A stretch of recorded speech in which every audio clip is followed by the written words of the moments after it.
এই যে দিদি। আরে মধুমিতা, তুই তুই এখানে কোথায় যাচ্ছিলি? এই বাবার বাড়ি যাচ্ছিলাম। বাবার বাড়ি যাচ্ছিলি? ও, তা তোর বাড়িতে সব ঠিক আছে তো? হ্যাঁ।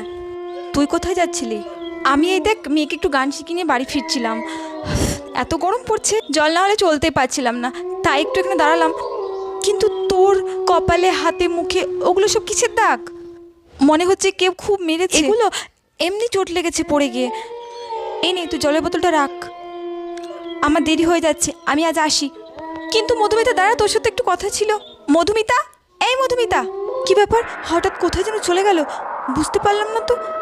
মা, তুমি তোমাকে বলেছিলে যে মধুমিতা নামে তোমার একটা বন্ধু ছিল, কিভাবে মারা গিয়েছিল, খুব কষ্টদায়ক। কোন মধুমিতা? ও হ্যাঁ, আমি তো তোকে বলেছিলাম, এই তো আমার সেই বান্ধবী।